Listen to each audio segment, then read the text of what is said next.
Bonjour, c'est Ursule encore. On est le 5 septembre 2021. Alors, je viens sur la trompette une seconde fois aujourd'hui et je viens proclamer le retour de notre Seigneur Jésus-Christ. Soyez bénis et que sa joie soit votre force. Amen. Alors, je viens continuer sur le mystère de l'iniquité en action. C'est la partie 2. Amen. Alors, ce matin, on a vu...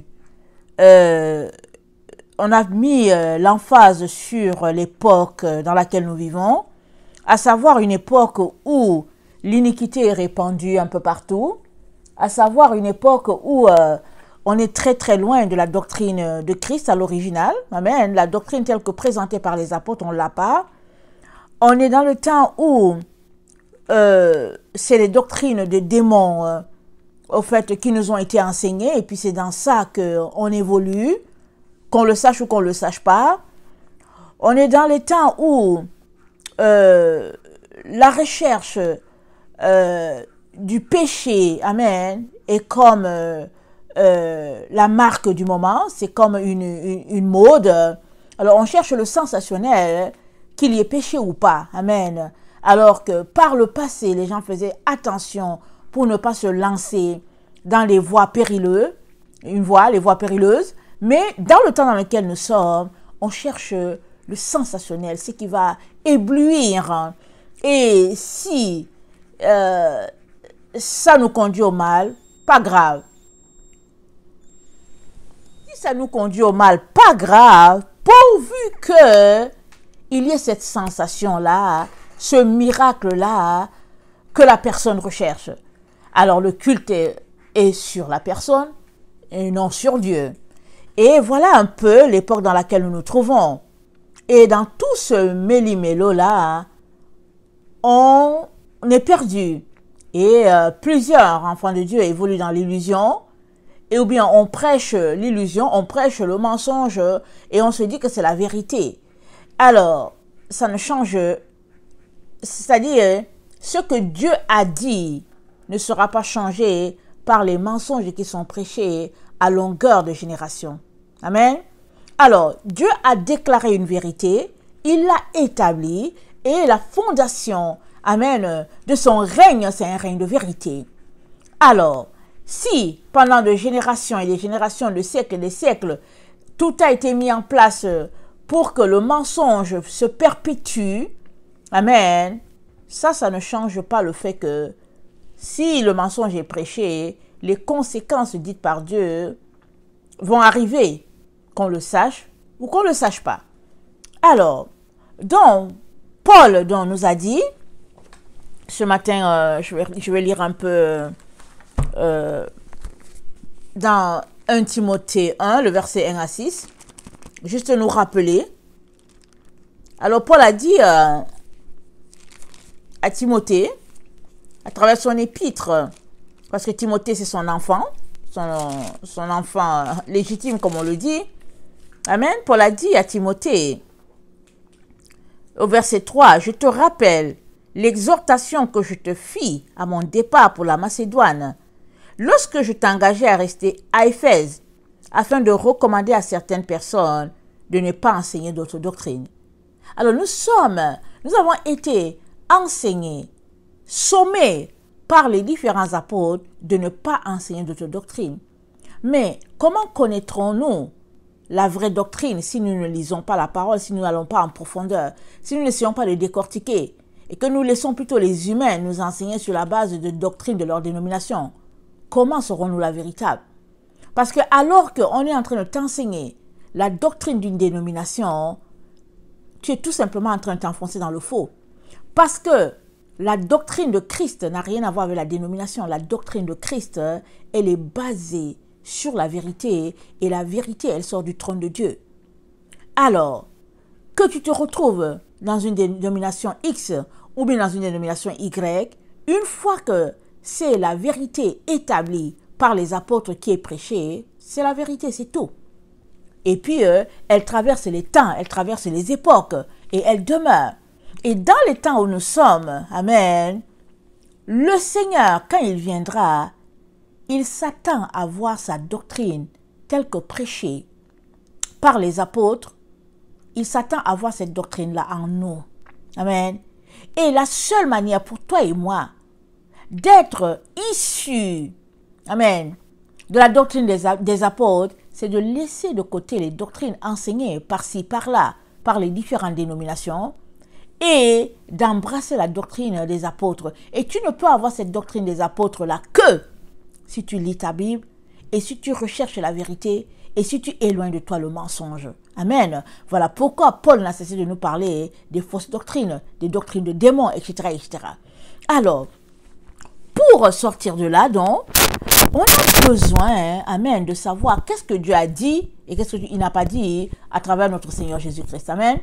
Jésus-Christ a trouvé 12 personnes en qui il pouvait confier le ministère et il a cru en eux, il a investi en eux et il leur a recommandé d'investir aussi en d'autres personnes. Donc, cette multiplication, amen, proposée par le Seigneur, devait arriver jusqu'à nous. C'est-à-dire, Jésus-Christ s'attend à ce que, quand il viendra, que le même type de foi, le même degré de foi qu'il a laissé à ses apôtres soit vu en toi et à moi. C'est pour cela qu'il a dit, quand le Fils de l'homme viendra, trouvera-t-il la foi sur la terre? Jésus-Christ est en train de parler du type de foi que lui, Jésus-Christ, il a enseigné. Pas le type de foi de notre temps là. Non, le type de foi de Dieu. Ce type de foi-là qu'avait notre père Abraham, par exemple. C'est ce type de foi-là qui a été enseigné. Amen. Et il s'attend à avoir cette foi-là en chacun d'entre nous. Et si cette foi-là, ce type de foi, cette doctrine pure-là, est trouvée en toi et en moi, c'est cette vérité-là qui nous transforme et qui fera que, quand Jésus-Christ viendra, nous serons comptés parmi les élus. C'est ça qu'il faut que tu comprennes. Amen. Alors, maintenant, vu qu'on est dans le temps où le mal est répandu, l'iniquité est partout, et que c'est difficile de savoir où se trouve le vrai, où se trouve le faux, il est très très important que toi et moi puissions faire nos propres recherches pour savoir si on est dans le vrai ou bien si on est dans le faux. Alors, dans 2 Timothée 3, amen, Paul encore, il dit, sache que dans les derniers jours, il y aura des temps difficiles. Et nous sommes dans ces temps-là. Il dit, car les hommes seront égoïstes, amis de l'argent, fanfarons hautains, blasphémateurs, rebelles à leurs parents, ingrats, irréligieux, insensibles, déloyaux, calomniateurs, intempérants, cruels, ennemis des gens de bien, traîtres, emportés, enflés d'orgueil, aimant le plaisir plus que Dieu, ayant l'apparence de la piété, mais reniant ce qui en fait la force, éloigne-toi de ces hommes-là. Parce que si dans le temps dans lequel nous sommes, tu ne t'éloignes pas des personnes qui sont portées vers de tels comportements, aimant l'argent, fanfarons, déloyaux, intempérants, amen, enflés d'orgueil, etc. Si tu ne t'éloignes pas de ces gens-là, ils vont t'emporter. Parce que l'esprit du moment, c'est l'esprit de ces gens-là. Amen. C'est l'esprit des démons, là. Et puis, ça pilule. Amen. Ça respire. On respire cela dans l'air. Alors, la seule manière pour toi de te protéger, c'est de te mettre à l'abri de telles personnes. Amen. C'est ça que l'apôtre Paul nous dit. Alors, quand on n'est pas dans la doctrine de Christ, on est en train de lui résister au fait. Si la doctrine dans laquelle tu es n'est pas celle de Christ, tu es en train de résister à Christ, que tu le saches ou pas. Alors, la résistance, nous dit la Bible, c'est de la divination. C'est de la divination. C'est la pratique de la magie. C'est la pratique des œuvres obscures. Et c'est des œuvres mystérieuses, obscures. Regardons un peu ce que 1 Samuel 15 nous dit. Amen. 1 Samuel 15 prône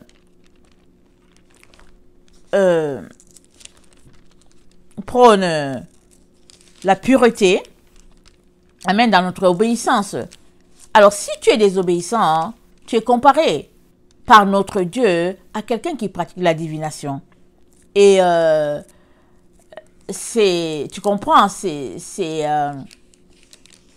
tu ne sors de là que par la repentance. Alors, dans 1 Samuel 15, c'est dit, dans 1 Samuel 15, le verset 23, c'est dit, car la désobéissance est aussi coupable que la divination. Et la résistance ne l'est pas moins que l'idolâtrie et les téraphins. Donc, si tu es quelqu'un qui résiste à la parole de Dieu, tu es idolâtre, tu pratiques la magie. Les téraphins, c'est la magie, c'est la sorcellerie. Alors, c'est ça que la parole de Dieu te dit. Elle dit que si tu résistes à la parole, si tu lui opposes, si tu donnes ton opinion, que tu dis que non, tu n'es pas d'accord et tout ça, tu es un idolâtre, tu es un sorcier, c'est ça que ça dit. Alors, la désobéissance, c'est aussi de la divination. La divination, c'est quoi? C'est adorer notre Dieu, c'est consulter à notre Dieu, c'est pratiquer une science, amen, comme si au fait tu es entré en communion avec Dieu, mais tu es en communion avec les démons. C'est la divination. Alors, notre Dieu nous dit que si tu opposes la parole de Dieu, si tu es résistant, si tu n'es pas un enfant obéissant qui marche par l'Esprit de Dieu, tu es un pratiquant de divination. Tu es un sorcier, c'est ça que ça dit. Alors, si tu comprends bien, Dieu est en train de dire que tu es en train de marcher dans l'esprit de l'Antichrist. Parce que c'est l'esprit du mystère qui se passe dans notre temps, le mystère de l'iniquité. Parce que le mystère de l'iniquité dans le temps dans lequel nous sommes, amen, tel que décrit par Paul, nous renvoie au fait que les gens sont désobéissants. Ils sont fanfarons, ils sont irréligieux, ils sont rebelles à leurs parents, ils sont amis des gens qui pratiquent les mauvaises choses, ils font tout ce que le père a prohibé. Alors, ils sont déloyaux, ils sont intempérants, cruels, calomniateurs, emportés, enflés d'orgueil, aimant les plaisirs plus que Dieu. Y a-t-il une génération qui aime, y a-t-il une génération plus que la nôtre qui aime tant de plaisir? La génération dans laquelle nous sommes, ils aiment le plaisir. Plaisir et plaisir et plaisir. Et on est servi. On a des tablettes un peu partout, les cellulaires un peu partout. On a tout ce qu'on veut. C'est-à-dire que tout ce qui ne demande pas un effort, tout ce qui peut nous donner de rire, de nous divertir et puis de nous prélasser dans la paresse, amen, on est là-dedans.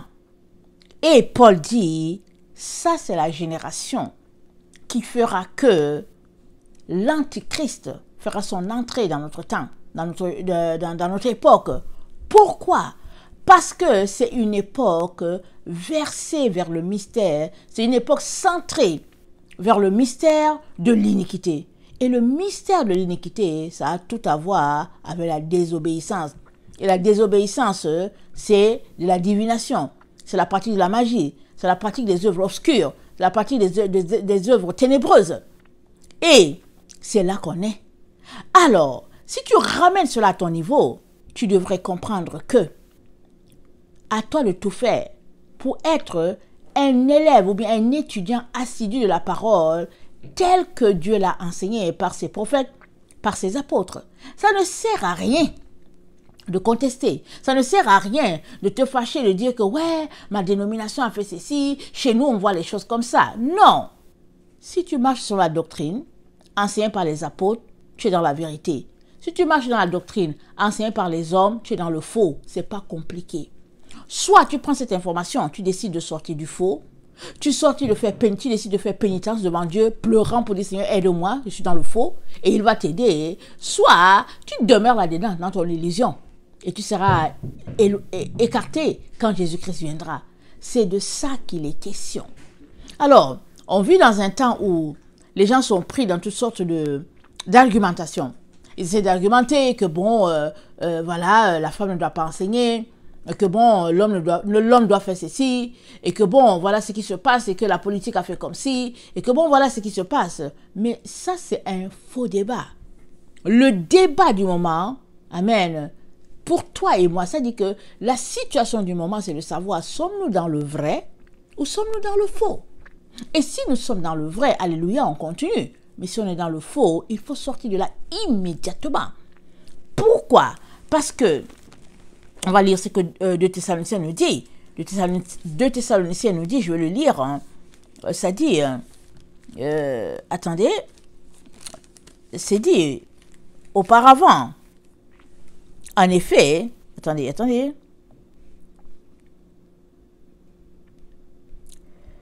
Alors, je ne sais pas comment je vais le lire là, si on ne voit pas. Auparavant, le verset 3, verset 4, auparavant, en effet, doit venir l'apostasie et se révéler le hors-la-loi, le fils de la perdition, l'universel opposant, celui qui se rebelle contre tout ce qui s'appelle Dieu ou objet de culte et va jusqu'à s'asseoir en personne dans le sanctuaire de Dieu. S'autoproclamant Dieu, vous n'avez pas oublié, n'est-ce pas, que lorsque j'étais auprès de vous, je vous mettais déjà en garde contre tout cela.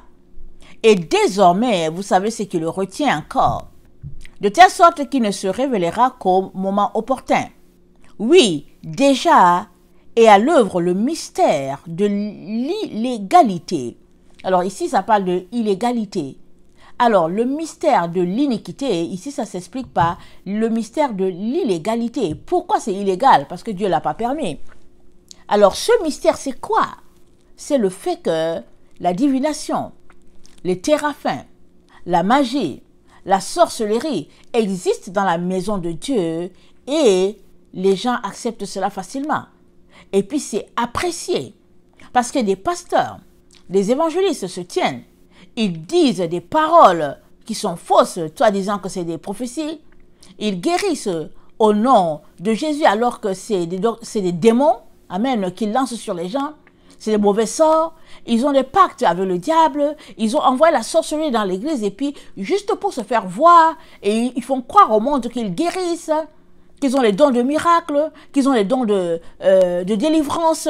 Et les gens passent le temps en plein culte en train de vomir parce que un évangéliste a dit au nom de Jésus sort. Et puis ils vomissent du n'importe quoi. Ils ont fait de la maison de Dieu un spectacle ouvert. Et c'est accepté. Et les gens viennent regarder pour dire, wow, ce pasteur-ci, il délivre. Wow, voilà ce qui se passe. Alors que dans le fond, c'est Satan qui est élevé dans la maison de Dieu. C'est ça le mystère. Et ici, dans la version que je suis en train de lire, ça parle le mystère de l'illégalité. Parce qu'on n'a jamais entendu quelque chose comme ça. Du temps des disciples. On n'a jamais entendu. Et quand ils sont venus dans le temple et qu'ils vendaient, Jésus-Christ a pris la chicotte, il les a tous chicotés. Il a chicoté, il a jeté leurs affaires, il dit quoi?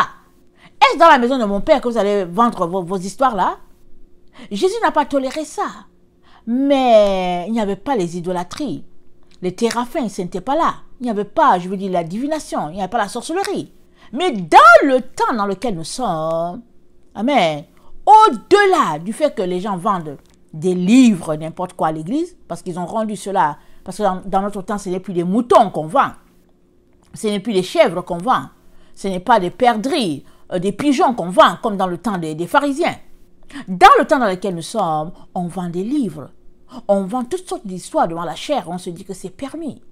Alors, il y a déjà ça, qui est déjà quelque chose de grave contre le plan de Dieu, mais l'autre chose qui vient s'ajouter, c'est la divination. C'est la sorcellerie. C'est toutes ces choses-là qui sont acceptées.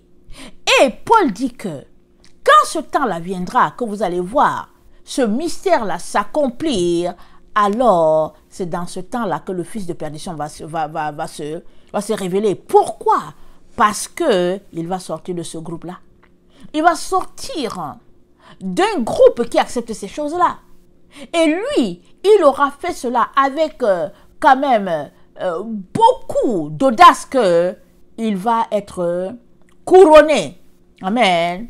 Le premier dans cela, et il sera le fils de perdition.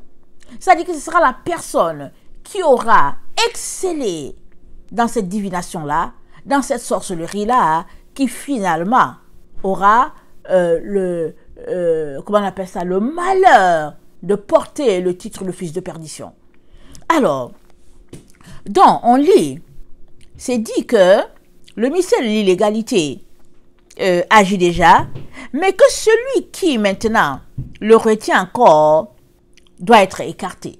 Et quand cette personne-là sera écartée, cette personne qui retient le mystère de l'iniquité, quand cette personne-là sera écartée, Paul dit, alors sera révélé le hors-la-loi que le Seigneur balayera du souffle de sa bouche et anéantira par la manifestation de sa venue.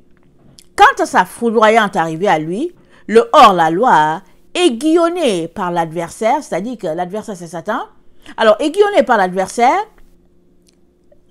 aura été accompagné de toutes sortes de signes, prodiges mensongers, c'est-à-dire des manipulations, amen, des miracles mensongers, de la sorcellerie qu'on te fait passer pour des miracles, amen, des ruses pernicieuses destinées à ceux qui, dépourvus de l'amour de la vérité, leur ayant permis de lui échapper, seront ainsi voués à leur perte.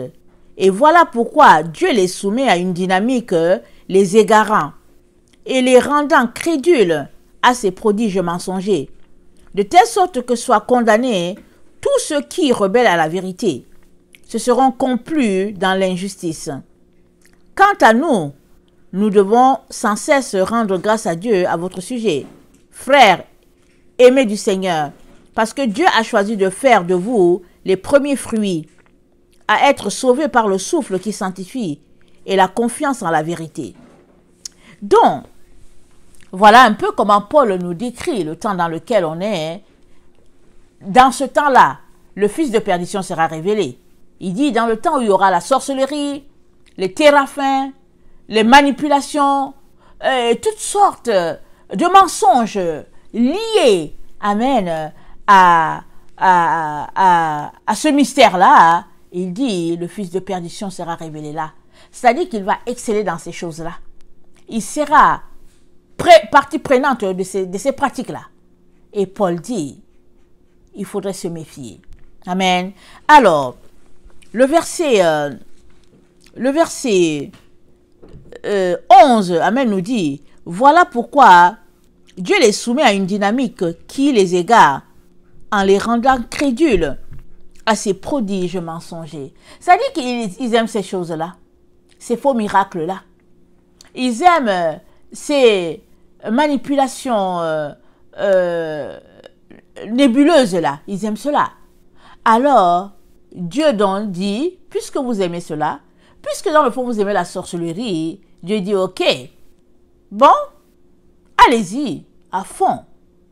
Ce qui revient pour toi et moi, d'être des gens qui marchent dans la vérité.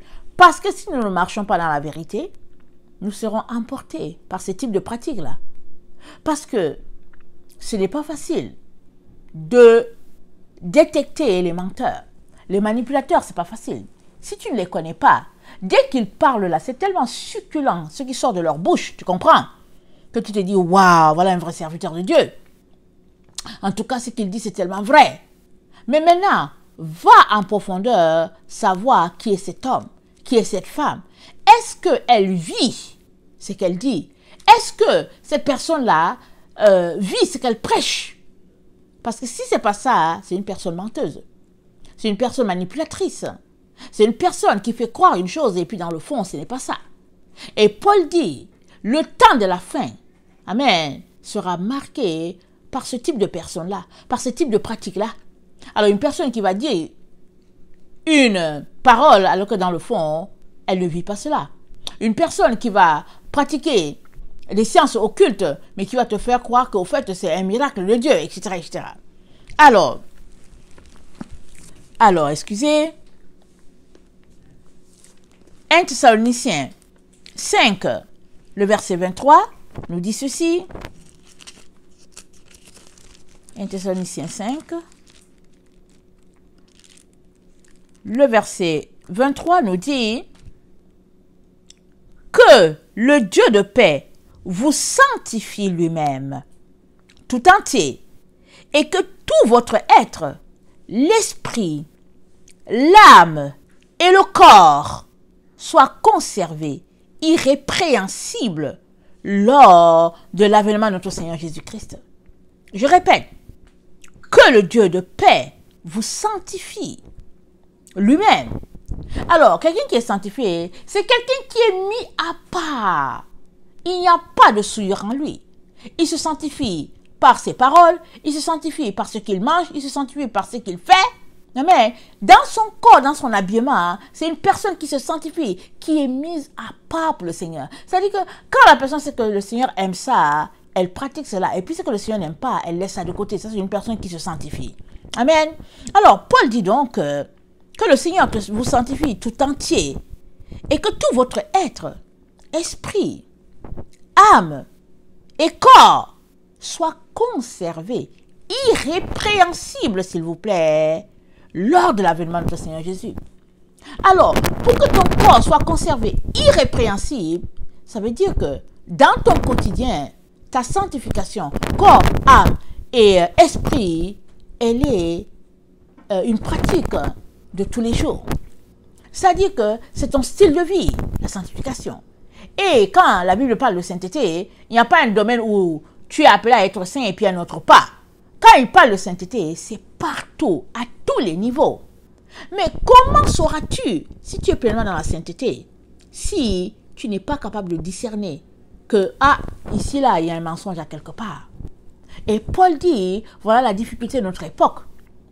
Ce qui est difficile à notre époque, c'est que les gens sont tellement versés dans le mal, disons dans le faux, dans le mystère de l'occultisme. Ils sont tellement versés là-dedans que il est difficile de savoir qui pratique ces choses-là, qui ne le pratique pas. Or, si tu es quelqu'un qui aime la vérité, alors Paul dit, cette vérité-là en toi te fera détecter le vrai du faux. Regardez ce que regardez ce que le roi David dit dans le psaume 51. Amen. Il dit une vérité que souvent on ne s'arrête pas dessus pour réaliser la profondeur de cette parole-là que le roi David a dit. Le roi David a dit, le verset 7 du psaume 51, il dit, « Voici, je suis né dans l'iniquité, et ma mère m'a conçu dans le péché. Mais tu veux que la vérité soit au fond du cœur. Fais donc pénétrer la sagesse au-dedans de moi. Purifie-moi avec l'hysope, et je serai pur. Lave-moi, et je serai plus blanc que la neige. Annonce-moi l'allégresse et la joie, et les eaux que tu as brisées se réjouiront. Détourne ton regard de mes péchés et efface toutes mes iniquités. » Alors, Dieu veut que la vérité soit au fond du cœur. Toi, tu peux passer ton temps à mettre la vérité au fond de ton cœur. Mais il y a quelqu'un qui est là dehors, qui fait tout pour mettre le mensonge. Amen. Et il y a l'environnement qui est rempli de mensonges et puis de mystères, d'iniquité. Il y a l'époque qui est remplie de mensonges, de mystères, d'iniquité. Il y a les médias. Partout, ce n'est que mensonge, ce n'est que manipulation, ce n'est que sorcellerie, etc., etc. C'est très difficile. Mais, si ta pratique journalière, c'est de mettre la vérité au fond de ton cœur, alors cet amour-là que tu as pour la vérité t'évitera de tomber dans le piège de l'époque dans laquelle nous sommes, du moment dans lequel nous sommes, et ainsi tu pourras échapper. C'est ça que Paul est en train de nous dire ici, en parlant du mystère de l'iniquité qui est en pleine action dans le temps dans lequel nous sommes. Alors, nous sommes dans ce temps-là où l'esprit d'égarement et la récompense de tout cela qui aiment le faux. Alors, quand tu aimes le faux, Dieu te dit que nous sommes dans le temps où l'égarement aussi suivra. Parce que Dieu a mis ça comme une justice du temps dans lequel nous sommes. Il dit dans 2 Thessaloniciens 2, comme on vient de le lire, il dit, et voilà pourquoi Dieu les soumet à une dynamique, les égarant et les rendant crédules à ces prodiges mensongers. C'est-à-dire que tu vois la sorcellerie devant toi, Tu vois ces miracles mensongers, mais tu n'arrives pas à voir qu'au fait, c'est du faux. C'est-à-dire, tu es pris dans un esprit d'égarement, tu es égaré. Tu penses que c'est la vérité, alors que ce n'est que du faux, du début à la fin. Mais pour que tu sois capable de détecter le faux, amen, il faudrait que tu sois quelqu'un qui aime la vérité. Mais si tu es déjà quelqu'un qui est porté vers une vie lascive, si tu es déjà quelqu'un qui est porté par aimer la vie de ce monde, tu ne sauras pas forcément si ce qui est là devant toi, c'est vrai ou c'est faux. Et Paul dit, si c'est dans ça que tu te retrouves, tu seras égaré. Parce qu'en même temps qu'il y a le mystère de l'iniquité qui bat son plein, en même temps, il y a la justice de Dieu qui se manifeste en envoyant un esprit d'égarement pour écarter tous ces gens-là. Parce que si Dieu n'envoyait pas l'esprit d'égarement, amen, pour écarter ce monde-là, je pense que la conséquence serait encore plus grave pour les véritables enfants de Dieu. Ils tomberaient facilement. Mais l'esprit d'égarement, étant là de la part de Dieu, fait que tout de suite on va savoir que cette personne, si elle est égarée, c'est-à-dire quand on va la voir, on va se dire, ah, elle est carrément égarée là. Ça fait déjà une personne de moins. Et ça te fait voir que, oh, il ne faut pas que je m'approche de cette personne-ci. Elle est carrément égarée. Elle est manipulatrice. Elle est versée vers les choses que Dieu le Père n'aime pas. Alors, Paul dit donc que Dieu envoie donc un esprit d'égarement vers ces personnes-là, de telle manière qu'elles soient condamnées parce qu'elles ont été rebelles à la vérité. Et ça nous renvoie à 1 Samuel 15, le verset 23. Il dit, notre Dieu dit, la désobéissance est aussi coupable que la divination. Et la résistance à la parole est de Téraphins. C'est de la magie. Alors, mon frère, ma soeur, moi je ne sais pas quel est le temps que tu prends pour venir devant Dieu le Père, pour lire sa parole. Je ne sais pas quel est le temps que tu prends pour prier, pour lire la parole. Parce que tu sais, quand tu lis la parole, c'est du collyre que tu appliques à tes yeux au fait. Amen. Jésus a dit à l'église de Laodicée, il a dit que si tu manques de vision, viens et il te donnera son collyre. Mais son collyre, ce n'est rien d'autre que sa parole. Parce que pendant que tu prends le temps pour lire la parole de Dieu, amen, elle nettoie tes yeux. Et tu vois, pendant que tu lis entre les lignes, amen, tu réussis à voir Dieu entre les lignes. Et tes yeux s'ouvrent, tes yeux spirituels s'ouvrent. Parce que tu as des yeux, amen, qui sont rattachés à ton âme. Alors, si tu prends ton temps pour étudier la parole de Dieu, ta vision spirituelle sera claire. Mais si tu prends ton temps pour t'asseoir devant la télévision, alors ta vision spirituelle sera brouillée, parce que la télévision, c'est des ténèbres. Oui, la télévision, c'est des ténèbres. Alors, pendant que tu es devant la télévision, elle brouille ton regard. Elle t'empêche de voir la vérité. Mais pendant que tu lis la parole de Dieu, alors, le collier est appliqué tout de suite. Et tu vois très bien et tu perçois très bien ce que Dieu le Père est en train de faire. Il est donc très très important, mes frères et mes sœurs, dans le temps dans lequel nous sommes, il est très important de laisser de côté toutes ces choses-là qui nous distraient et de choisir de mettre la parole de Dieu sous nos yeux. La Bible, Dieu a parlé à Josué, il a dit que ce livre de la loi ne s'éloigne point de tes yeux. Il dit que ça ne s'éloigne pas.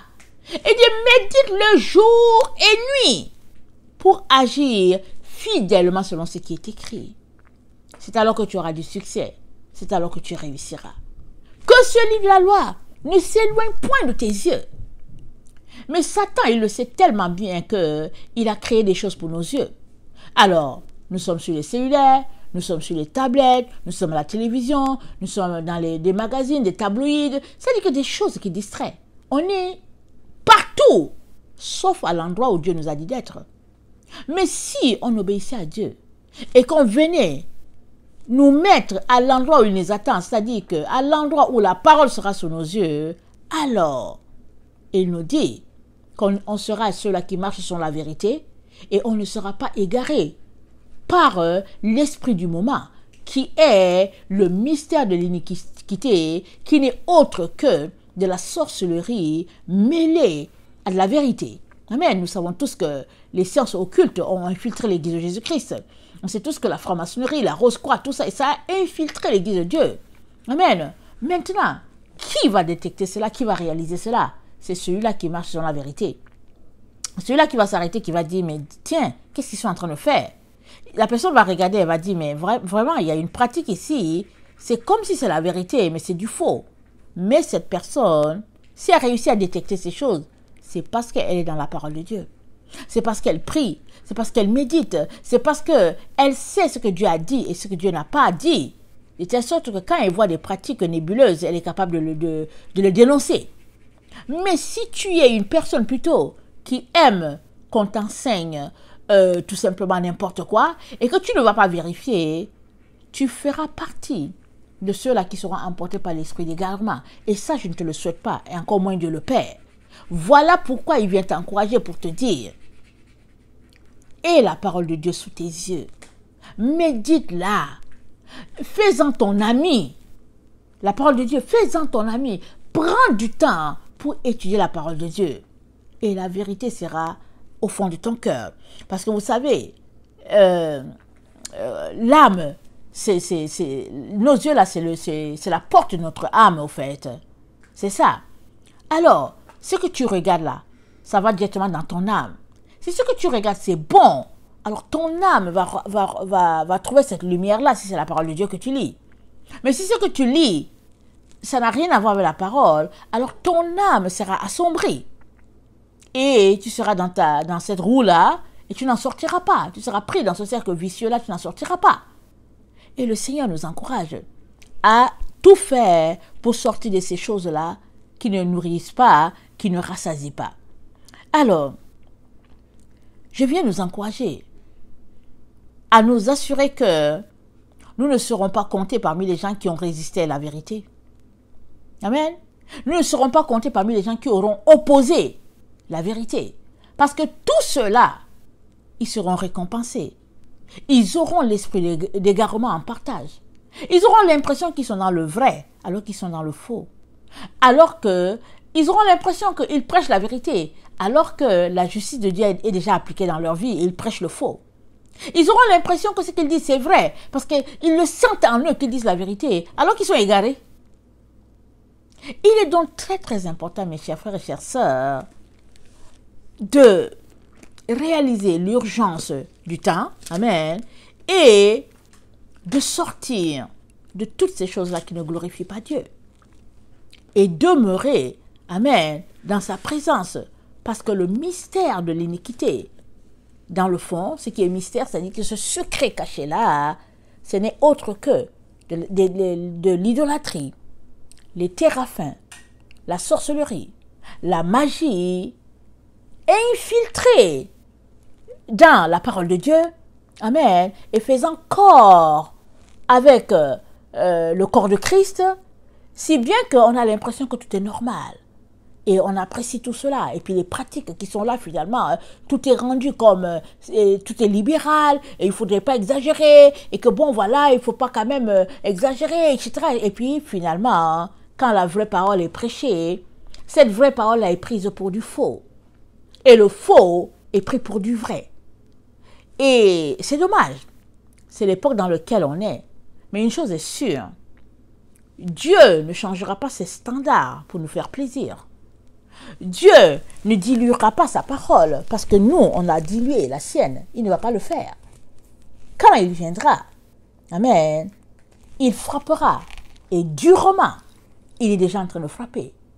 En appliquant l'esprit d'égarement à tous ceux-là qui aiment le mensonge, qui se réclament de lui, qui aiment le mensonge. Il frappe.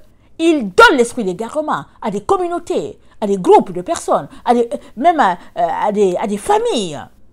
Parce que si le groupe en entier résiste à la parole, résiste à ce que Dieu veut, et que Dieu ne fait que dire « répentez-vous, répentez-vous », et puis les personnes refusent, à la fin Dieu va dire « ok, esprit d'égarement, c'est ça qu'ils auront mérité ».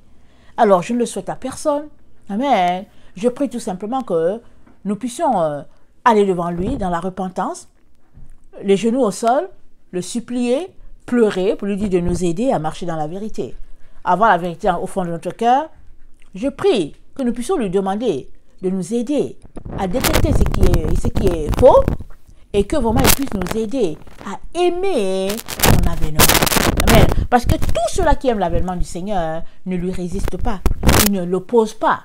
Ils font tout plutôt pour dire Seigneur, qu'est-ce que tu as dit? Qu'est-ce que tu n'as pas dit? Tu aide moi à trouver la vérité, etc. etc. Seuls ceux qui n'aiment pas son avènement, qui se prennent pour autre chose ou bien autre personne, seuls ceux-là combattent Dieu. Et ce serait grave d'avoir combattu Dieu. Ce serait grave de tomber entre les mains du Dieu vivant. Qu'est-ce que tu vas faire? Parce que tu auras méprisé ton Créateur. Et que voilà, nez à nez avec lui, parce que ça vient tranquillement, pas vite. Alors, la crainte de l'Éternel, c'est le commencement de la sagesse, dit la parole de Dieu. Mieux vaut le craindre maintenant et ranger ta vie que de jouer au dur et venir le rencontrer, parce que la Bible dit tout genou fléchira et toute langue confessera qu'il est Dieu, à la gloire de Dieu le Père. Il n'y a personne qui ne fléchira pas les genoux devant Jésus. Aujourd'hui, les gens l'opposent. Aujourd'hui, les gens le critiquent. Aujourd'hui, les gens le méprisent. Mais vient rapidement ce temps-là où tout genou fléchira devant lui. Et moi, je prie que tu fasses partie de ceux qui vont applaudir sa venue. Amen. Que le Seigneur bénisse sa parole. Je vous aime beaucoup et Dieu davantage. Maranatha, Jésus revient. Amen et Amen. Alléluia.